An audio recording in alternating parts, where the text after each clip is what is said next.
Como que no quiere la cosa, faltan menos de 2 meses para las elecciones de octubre y los partidos políticos están lanzando a todos sus jugadores a la cancha para disputar el voto a voto. Eso fue lo que hizo, por ejemplo, Cabildo Abierto con Rivera Elgue. El coronel retirado dejó a principios de agosto la Subsecretaría de Defensa Nacional para desempeñar funciones como jefe de campaña de Guido Manini Ríos en su nuevo intento de convertirse en presidente de la República. Bien, ¿cómo viene pensando la carrera electoral? ¿Qué se trae en manos Cabildo para estas semanas que faltan? Hace unos días presentaron su programa para el 2025-2030. Lo vamos a conversar con el propio Rivera Elgue. Bienvenido, ¿qué tal? Buenas tardes. ¿Qué tal? Muchas gracias por la invitación. Gracias por arrimarse en un alto en el camino, porque sabemos que en este momento están recorriendo literalmente todo el país, ¿no? Sí, estamos haciendo una recorrida por el país, particularmente presentando la fórmula, porque así como el 28 de julio se votó nuestra fórmula, el presidente y vicepresidentes, fue electa por el Congreso, con la presencia de la Corte Electoral, también se aprobó nuestro programa de gobierno. Entonces hicimos el lanzamiento del programa y ya antes comenzamos a recorrer el país presentando a nuestra fórmula, que entendemos que es lo mejor que tiene, es la mejor oportunidad que tiene el país para solucionar los problemas reales de la gente. Uno podría entender que en este momento es tiempo de siembra, ¿no? O sea, ustedes a lo largo de estos 4 años, desde que nace Cabildo Abierto, fueron cosechando. Con ideas, con recorridas, con lo que sea, con acciones políticas concretas dentro del Ejecutivo, y ahora supuestamente tendría que estar sembrando, y esa siembra se cuenta en votos. Y yo le pregunto a Rivera Elgue, que estuvo desde la génesis de Cabildo Abierto, ¿cree que esa siembra, se sembró y ahora se está cosechando? ¿Esa cosecha va a ser mayor, igual o menor a la de las elecciones de 2019? Bueno, evidentemente que es una situación diferente. Primero, que en el 2019 nosotros teníamos un partido nuevo y que el país realmente tenía un espíritu de cambio importante. Se sentía en la gente, en la motivación de la gente, lo vimos nosotros en las elecciones internas, por ejemplo, donde siendo un partido que tenía casi 2 meses, logramos 50.000 votos, y eso fue una expresión que sorprendió a la mayoría, porque era una manifestación de un colectivo importante que veía en Cabildo Abierto un cambio a lo que estábamos viviendo, al gobierno del Frente Amplio. El integrar la coalición de gobierno, así como nos permitió cosechas, también nos hizo responsabilidad de actos de gobierno. Y eso tiene un costo político también. Tampoco somos la novedad. Entonces, todo eso hay que matizarlo. Independiente de eso, creo que estos 5 años nos dio un incremento en la capacidad del partido en su gestión de gobierno, y eso lo pone manifiesto particularmente en nuestro programa. Nuestro programa se hizo público el 28 de julio y pese que creo que lo de haber leído unos cuantos, no ha tenido grandes titulares. Y además apuntamos y atendemos los principales problemas de la gente, así como lo hicimos en estos 5 años. Por ejemplo, con el tema de la deuda justa, que fue un problema que hasta que Cabildo Abierto no lo planteó, nadie lo planteó.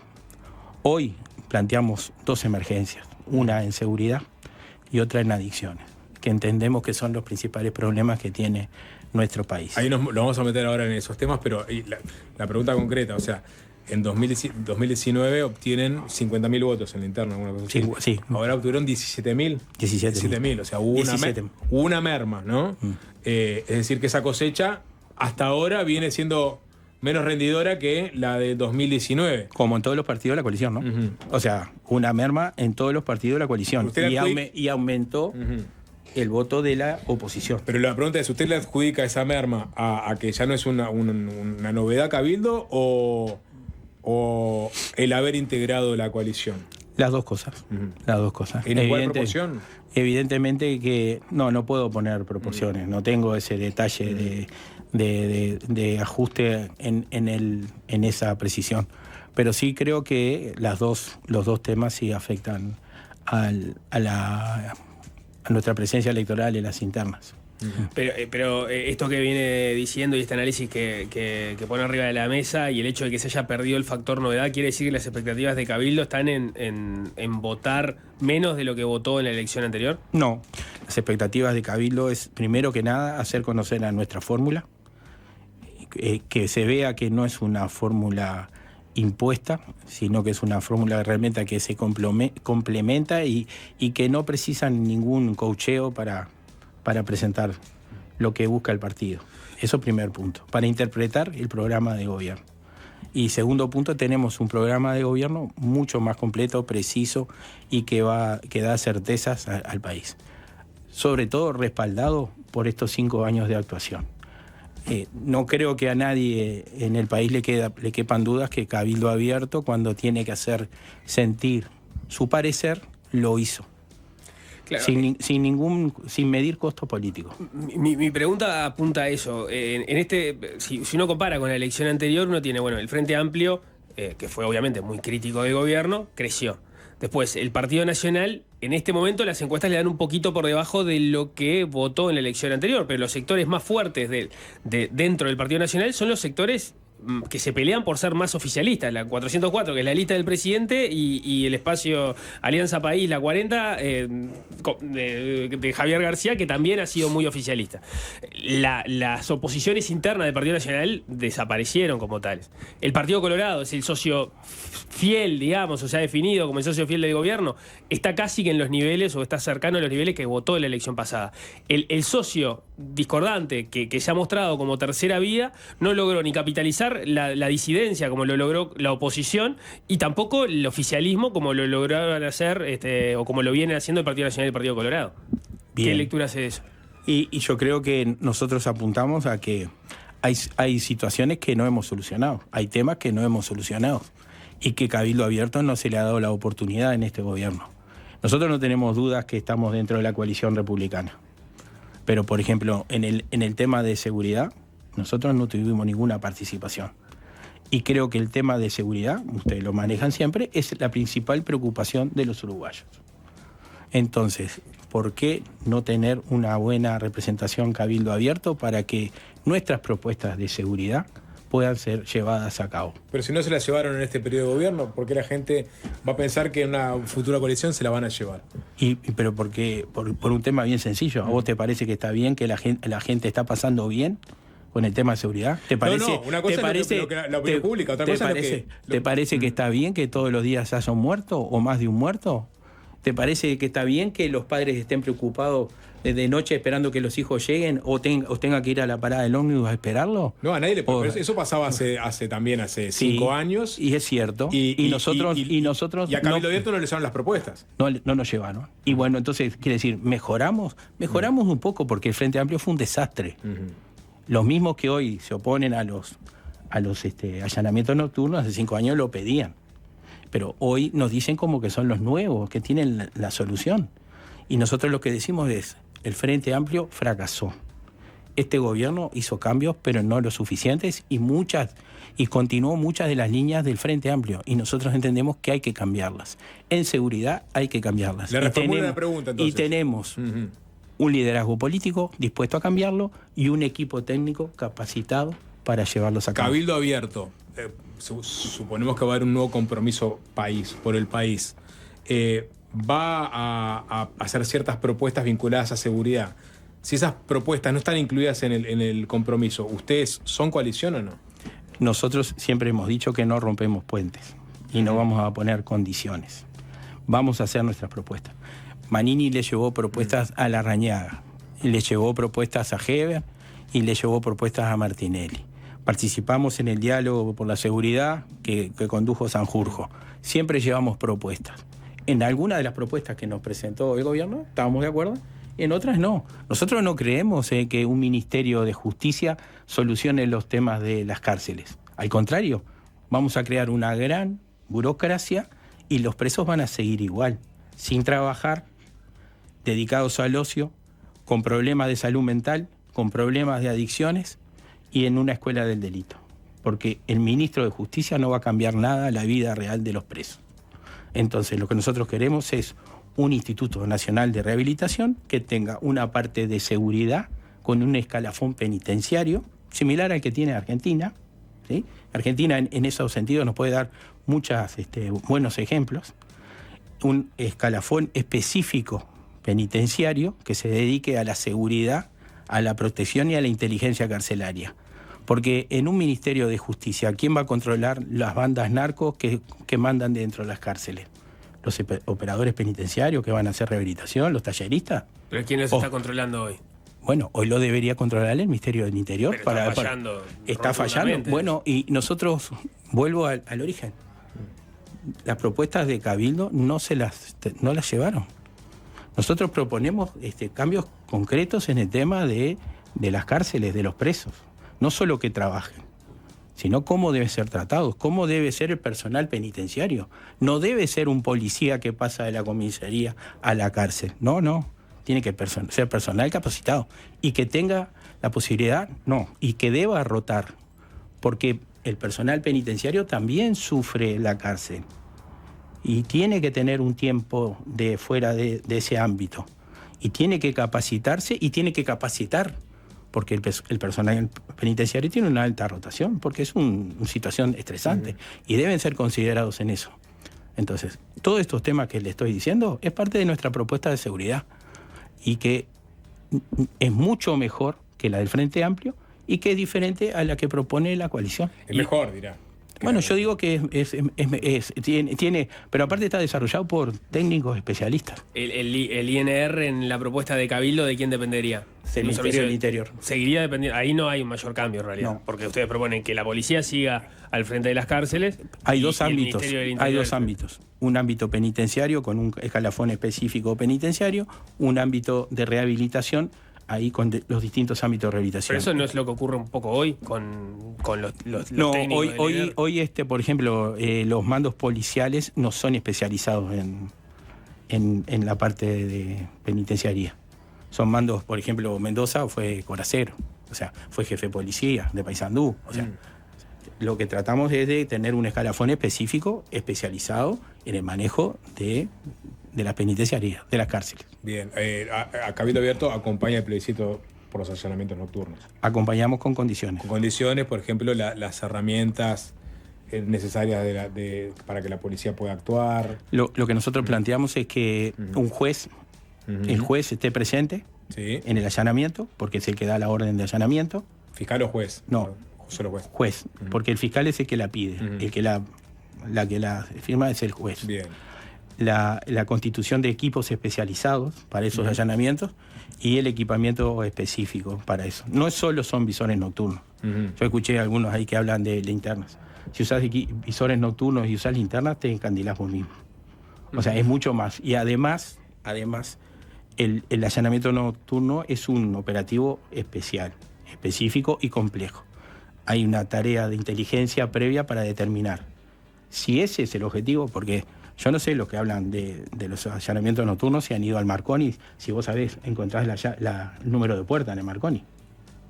Y la calle y el número de puerta. Bueno, tenés que identificar si ese es realmente el lugar que querés allanar, quiénes viven adentro, si hay menores, quiénes están a los costados, porque si va a haber un intercambio de fuego, puede haber balas que atraviesen las paredes, hay que ver de qué constitución son esas construcciones. Todo eso es una tarea de inteligencia previa que no es ir y patear una puerta y meterse de noche. Eso, porque es un tema delicado y por algo está protegido por la Constitución. Y en ese sentido, me queda la duda, no me queda la duda sobre la postura de Cabildo, que es claramente con condiciones acompañar este plebiscito. Pero escuchando el otro día al comisario retirado Jorge Gómez, que es asesor en seguridad de Cabildo, uno de los principales asesores, en el programa Se Arregla el Mundo, si le parece, lo invito a escucharlo y a la audiencia también, porque él sugirió no acompañar este plebiscito con las condiciones presentes, y lo decía de esta forma. En la boleta que se propone es solamente la mención del artículo 11 de la Constitución, lo que se modifica, ¿está bien? Pero no especifica todo este tipo de detalles o todas las eventualidades que tienen que dar garantías a los policías, a la justicia, a la fiscalía, a las personas sobre las cuales vas a intervenir y al entorno. Bien. Entonces, ¿cuáles las normas que rigen esta materia actualmente? Son el Código de Proceso Penal, Sí. ¿está bien? y la ley de procedimiento policial y ley orgánica policial. Entonces, hay una gran cantidad de artículos, te puedo llegar a decir que debe haber unos 5 o 6 artículos dentro de la ley de procedimiento policial que condicionan toda la responsabilidad sobre las operaciones policiales sobre el que dirige o el que dispone esas actuaciones. Entonces, como lo dice popularmente un compañero mío, esto es una picadora de carne de policías, ¿no? Entonces... Ahí estaba. Esto es una picadora de carne de policías, termina diciendo Gómez. Sí. Creo que le di las explicaciones para que le darle el máximo de garantía a la presencia del juez, las condiciones de inteligencia, o sea, que previas, y las condiciones para esos equipos de allanamiento. Yo respaldo totalmente lo que dice Gómez. Con este marco legal así, puede ser eso. Pero por eso nosotros ponemos condiciones. No son modificar el artículo de la Constitución ni nada más. Tenemos que darle las garantías a todos. Pero ¿cómo se las van a dar? Porque la implementación del allanamiento nocturno habrá que hacer las modificaciones. Y entiende que ahí hay caldo de cultivo para negociar en la reglamentación o lo que sea en la implementación. Ya estamos se incorporen esas disposiciones. Estas condiciones ya las estamos negociando con la coalición hoy. Ustedes saben que hay una mesa interpartidaria por los plebiscitos. Sí. Estamos trabajando en una declaración y en esa declaración nosotros pusimos ciertas condiciones. Esas condiciones están en la... Pero están en la mesa, pero ¿se las aceptaron los otros miembros? La propuesta la estamos trabajando con la mesa. Sí, esa coordinación en realidad recién está empezando a funcionar. Y sí, nos reunimos hace 15 días más o menos. Pero es parte de lo que hablamos de trabajo de coordinación. Creo que lo van a aceptar, digamos, los otros socios de la coalición van a aceptar estas condiciones. Nosotros creemos que no le estamos poniendo nada que afecte al resto de los partidos. Solo estamos pidiendo garantías para todos. ¿Y si no aceptan estas condiciones? Y bueno, veremos. O sea, que puede caer el apoyo de Cabildo. No, veremos. Esto es una negociación. Pero yo creo que no. Nosotros no hemos sido radicales en nuestras negociaciones. Siempre hemos tratado de aportar soluciones. Y después tratar de sacar lo mejor en común con los restos de los socios. Creo que una de las enseñanzas de este periodo fue la necesidad de una coordinación previa de todos los temas para evitar después ciertas diferencias que se manifiestan y que sería mucho mejor que los trabajemos en ámbitos más previos a lo legislativo o en el ámbito que se quiera de una coordinación, pero no como ¿se acuerdan que en este gobierno se hablaba del rayo de rueda? Sí, de rueda de comunicación radial del presidente. Sí, el presidente con cada uno. Y eso generaba después ciertos cortocircuitos en el conjunto. Bueno, yo creo que hemos aprendido en estos 4 años y medio para mejorar. ¿Le tienen más confianza a Álvaro Delgado que a la calle Pou en ese aspecto? ¿En la posibilidad de generar una instancia distinta de coordinación entre los socios de la coalición? Yo tengo confianza en que hayamos aprendido que es mejor para todos tener una coordinación previa. Respecto al tema de seguridad, de todas formas, ¿qué importancia tiene el allanamiento nocturno en relación a las otras propuestas que ustedes ponen arriba de la mesa, que van por otro lado, que no precisan reforma constitucional, en algunos casos ni siquiera reformas legales? Nosotros, hay algunas reformas legales, sí. Por ejemplo, el tema de que las comisarías pasen a ser unidades básicas, o sea, que puedan realizar todas las tareas policiales de prevención, disuasión, investigación, que hoy no pueden. Eso es parte de la presencia de la policía en el territorio. Y creo que sí, que hay reformas legales importantes, pero en las medidas que planteamos el otro día de emergencia en seguridad, la emergencia de seguridad tiene una razón, y es un para qué, para poder destinar todos los recursos. Si ustedes leen dentro de las propuestas, no las pusimos entre las primeras, pero sí son importantes, son destinar recursos económicos y personal, porque las medidas que planteamos exigen más personal policial. Entonces, en ese caso, la declaración de emergencia les permitía, en este contexto que ya no había ley presupuestal vigente o rendición de cuentas futura, poder movilizar recursos de manera excepcional. Podíamos no solo movilizar recursos, asignar recursos, está previsto en una ley de presupuesto que se pueda, en los casos de emergencia, así como se hace para la sequía, para otros, también se puede hacer para este caso. Y además, por ejemplo, poder cesar las comisiones del personal del Ministerio Interior que están en distintas reparticiones, porque se necesitan el personal policial en el Ministerio del Interior. Y tratar de volcar el personal ejecutivo en las tareas ejecutivas que planteábamos dentro de las acciones. También planteamos, por ejemplo, el tema de frontera. Ustedes saben que hay un decreto de frontera del 2020 que implementaba la ley de frontera que se votó en el 2019.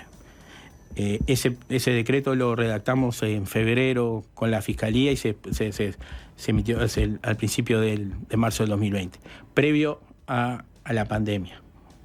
Ahí el fiscal Díaz hizo hincapié, en ese momento era fiscal todavía, en que para que los militares podrían inspeccionar un vehículo o pedir documentación, tenía que haber indicios de hechos delictivos, de haber cometido o estar por cometer. Eso no está en la ley, está en el decreto. Nosotros lo que planteamos es modificar esa norma y que los militares puedan pedir la documentación a cualquier persona y a cualquier vehículo en la franja de 20 kilómetros. ¿Por qué? Porque eso nos permite aumentar la disuasión y la presencia y un control efectivo, más efectivo de la frontera. Si ustedes recuerdan, después que se declaró la emergencia sanitaria, hubo un cierre de fronteras. Uh-huh. Y por ese cierre de fronteras, las Fuerzas Armadas pedían la documentación a todos los vehículos. Eso fue el incremento mayor de presencia y de que toda la gente vio un aumento de la disuasión de la presencia de las Fuerzas Armadas en frontera. Después que cesó la emergencia sanitaria, ya volvimos a la presunción de un delito posible, cometido o por cometer. Entonces ahí la capacidad de las Fuerzas Armadas de inspeccionar y eso se redujo sensiblemente. Entonces nosotros entendemos que hay que darle esas posibilidades y aumentar la presencia en frontera. También debemos mejorar nuestra capacidad en radares, tanto en el espacio aéreo como en la costa, que no tenemos radares, y eso permite... Hoy se van a instalar o se están instalando 3 escáneres en el puerto de Montevideo. Eso quiere decir que el famoso efecto globo, ¿no? Apretamos el puerto, van a tratar de salir por la costa. Hoy no tenemos una cadena de radares ni medios marítimos que nos permitan interceptarme. Si ustedes recuerdan, hace un año y medio por ahí, hubo una lancha así que se dio vuelta en el departamento de Rocha y cayeron 1.000 y pico de kilos de cocaína. Uh-huh. Eso no, 1.000 y pico de kilos de cocaína no es una prueba. Nadie prueba con 1.000 y pico de kilos de cocaína. Eso es una conducta habitual. Nosotros no tenemos la capacidad de controlar la costa. Si el puerto va a ser más difícil para la salida de la cocaína o de cualquier sustancia, particularmente la cocaína, que es la principal salida en el Uruguay, se va a salir por la costa. Entonces, precisamos el control de las costas con radares y con medios. Con patrullaje. Sí, con patrullas. De lanchas. Sí. Y en ese sentido, la pregunta es: ¿qué pasa con las OPB? Bueno, yo no estoy en el Ministerio de Defensa. No. Y se inició el proceso. Hace 3 semanas que no está en el Ministerio. Sí, bueno, estábamos. ¿Qué son las OPB? Capaz que le contamos. Bueno, las patrulleras costeras, o sea, en sí, la Armada dividió en 3 zonas y para 3 medios diferentes el control de las aguas territoriales. Hoy tenemos las clases Protector que nos donaron en el 2022 los Estados Unidos, que nos permite controlar desde Montevideo hasta Paysandú. Con esas embarcaciones son adecuadas. Río de la Plata, Río Uruguay. Después, desde Montevideo a La Paloma, vamos a tener en poco tiempo, en septiembre, una patrullera donada por Corea, que es la clase Chamsuri. Creo que es Huracán, el nombre del Row 10, Huracán, que va a estar localizado en La Paloma. Eso nos va a permitir. Pero no tenemos ojos, no tenemos los radares. Entonces, los medios pueden salir con los radares que que son limitados en el vasto espacio marítimo que tenemos.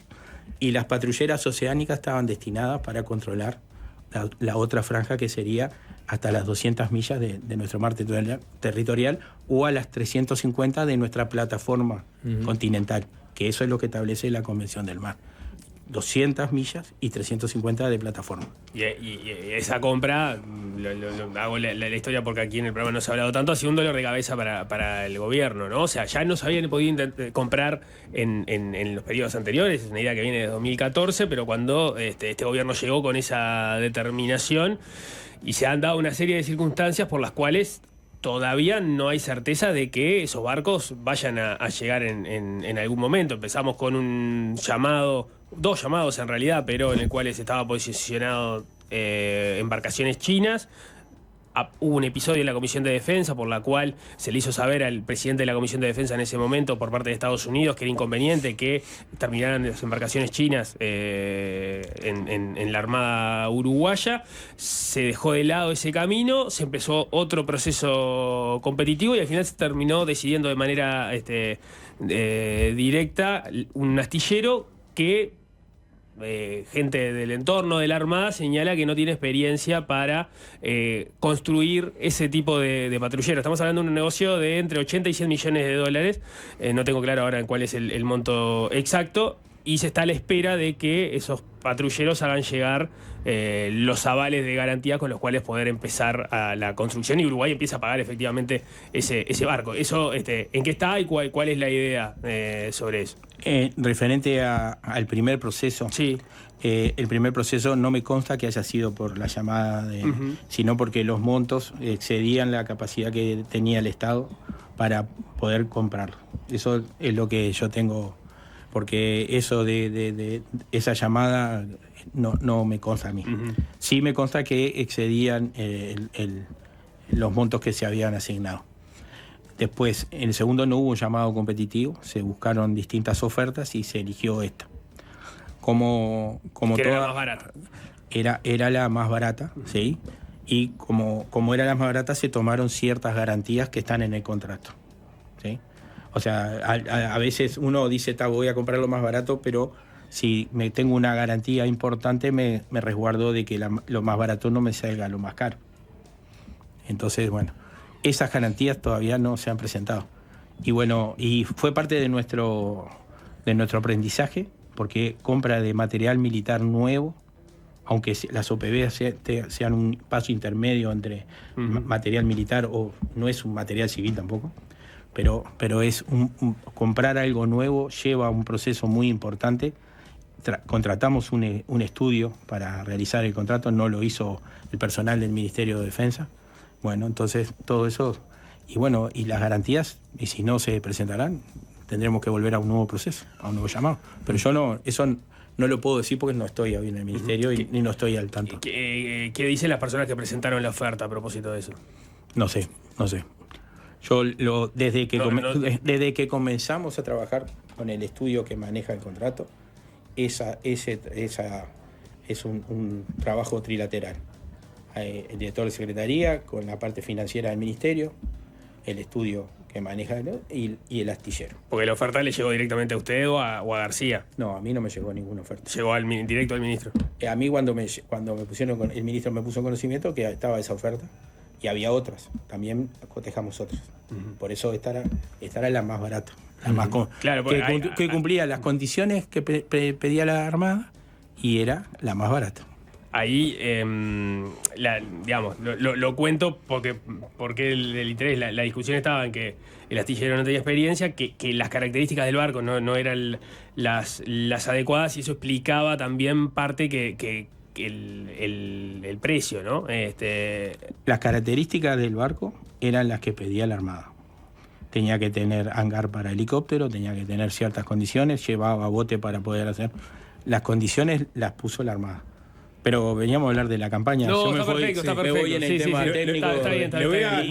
Y ya hay un subsecretario que está trabajando igual o mejor que yo en el Ministerio de Defensa. Le voy a leer la descripción de una persona sobre Cabildo Abierto. Esta persona escribió una descripción de este partido, a ver si sabe quién fue, y a partir de ahí nos metemos en tema.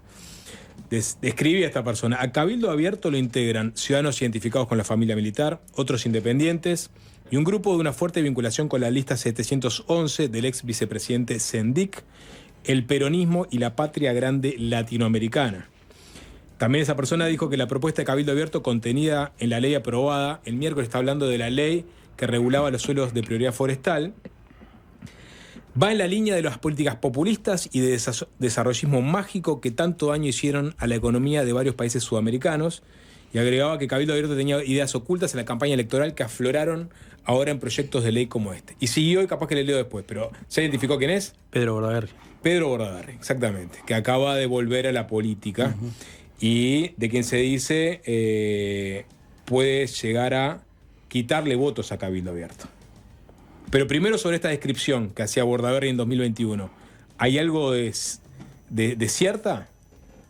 No, yo creo que él, en algunas cosas sí, que hay vinculación aparte de la familia militar, sí.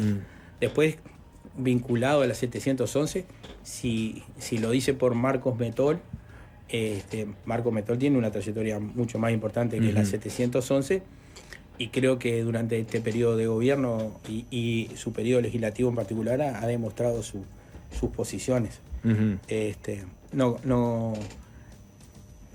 Bordaberry tiene una visión particular sobre la ley forestal. O sea, él es beneficiario directa de esa ley, o sea, y defiende esos intereses que son válidos.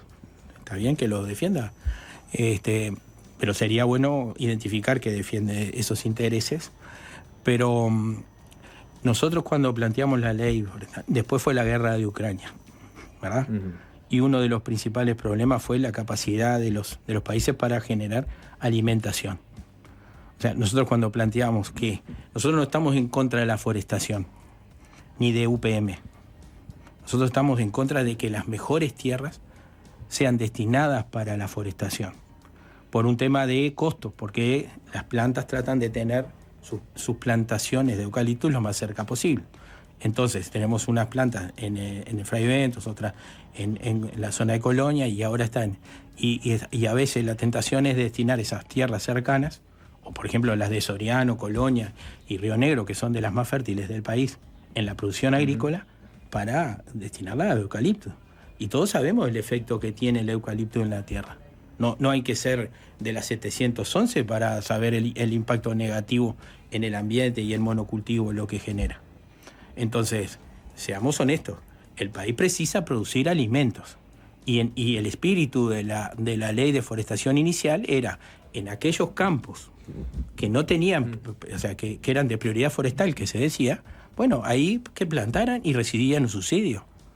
Pero si no, hay una competencia desleal entre los productores que se dedican a la producción de alimentos, sea agrícola o lechería, por ejemplo, o ganadería, con los productores de eucaliptos. Este fue un tema dirimido igual porque el presidente terminó vetando la ley, pero nosotros seguimos pensando estratégicamente en el Uruguay productor de alimentos. Pero Bordaberry seguía en otra parte, hablando del modelo de desarrollo que planteaba Cabildo Abierto, hablaba de dirigismo económico, restricciones a la libertad de comercio, cambios que atentan contra la seguridad jurídica, son los caminos populistas que postula Cabildo Abierto. Empiezan fijando cuotas, luego intentan establecer lo que los privados deben o pueden hacer, como si la economía fuera un cuartel en el que se ordena que se produzca esto o aquello. Los une el factor K y sus errores. Fue durísimo Bordaberry con Cabildo Abierto en el 2021. Y es un competidor directo de los votos de Cabildo Abierto. Evidentemente que si piensa eso de Cabildo Abierto, no debe haber muchos cabildantes que apoyen a Bordaberry. Porque si somos K, o sea, ¿ustedes piensan que la mayoría de los cabildantes se consideran K, peronistas? No, pero le podría decir que algunos dirigentes de Cabildo Abierto, principales dirigentes, no ven con malos ojos al peronismo. Y le cito al escribano Guillermo Domenech, por ejemplo. Bueno, pero habría que ver qué peronismo. Porque el peronismo tiene distintas facetas. Y en eso, digo, pero nosotros, y siempre lo he dicho, y Manini ha sido claro, nosotros no adoptamos ningún ismo de ningún país, porque somos artiguistas. Y los artiguistas defienden la visión del artiguismo y la libertad de sus pueblos, y la libre determinación de los pueblos. ¿Sí? Entonces, nosotros no tomamos ideas extranjeras. Nosotros lo que hablábamos era, como visión estratégica de país, la preservación de las mejores tierras para la generación de alimentos. ¿Sí? Y además el impacto ambiental que tiene en las grandes masas forestales sobre el tema de los acuíferos. Entonces, todos esos temas hay que respetarlos y considerarlos. No son temas estratégicos. ¿Sí? Y nosotros, repito, no estamos contra la forestación. No estamos contra la forestación. Bordaberry ahora sale y tiene propuestas de seguridad. Parecen calco de las nuestras. Si las miran, no tienen mucha diferencia a las nuestras. Las sacó después inclusive. Así que puede ser que tenga mucha... que le podemos pedir como nos pedía su vía copyright. ¿Cómo toman que desde la interna de Cabildo Abierto haya agrupaciones? Creo que es el caso, por ejemplo, en el Espacio de los Pueblos Libres, que hablan o empiezan a reivindicar el volver al origen. De alguna forma se puede interpretar, y en parte está dicho, que la conducción del partido se fue alejando de la idea original que tenía Cabildo Abierto.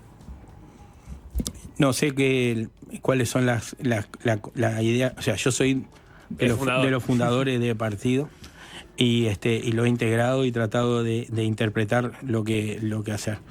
Ellos manejan algunos conceptos que yo no comparto, pero soy de la idea de que eso lo dirimimos en casa. La interna en Cabildo lo termina fortaleciendo o debilitando al partido. Porque, bueno, digamos, es un partido nuevo, entonces estos procesos los está atravesando por primera vez. Sí, las internas, si son constructivas, yo creo que fortalece. Si al contrario, si son negativas, o sea, si buscan la crítica por crítica, nadie vota un partido que se está permanentemente peleando. Pero por eso digo, yo, en preservando eso, los temas internos del partido, me gusta hablarlo adentro del partido. Bien. Rivera L., jefe de campaña de la fórmula Manini-Ríos Quintana, ahora que ya está lanzada al ruedo. Gracias por estos minutos. Bueno, muchas gracias. La otra emergencia es la de adicciones. Y realmente estamos preocupados. Tenemos una cantidad importante de propuestas. En estas recorridas por el país estamos recorriendo distintos centros de atención a adicciones, desde los Ciudadela hasta Casa Abierta en Artigas o el Jahuel en Maldonado, y otros dispositivos que hay de distintas ONG. Y realmente nosotros creemos que tenemos una política, o sea, debemos cambiar el paradigma de nuestra política de drogas, tenemos que atender la prevención y crear dispositivos claros de atención para todos los casos. Hay casos que son muy exitosos de privados y realmente el Estado en sus dispositivos, por ejemplo, los Ciudadela trabajan 6 horas. Es muy difícil que un adicto pueda hacer contenido 6 horas. A veces las 6 horas de atención de un Ciudadela no son las 6 horas que el adicto está pidiendo la contención. Sí, y nos falta una respuesta no para las crisis cuando llegan para el acompañamiento posterior. Para cuando el adicto se da cuenta que quiere salir. Ahí está. Ese momento que les pasa, yo no lo conozco, pero sí he escuchado, y la verdad que ha sido muy importante escuchar a los propios que están en tratamiento. Cuando ellos determinan que quieren salir, muchas veces la respuesta del Estado no está. Bien, vamos a hablar seguramente con Quintana o el propio Manini sobre estos temas, porque queda todavía campaña. Bien, gracias. Muchas gracias. Muchísimas gracias. Es fácil desviarse.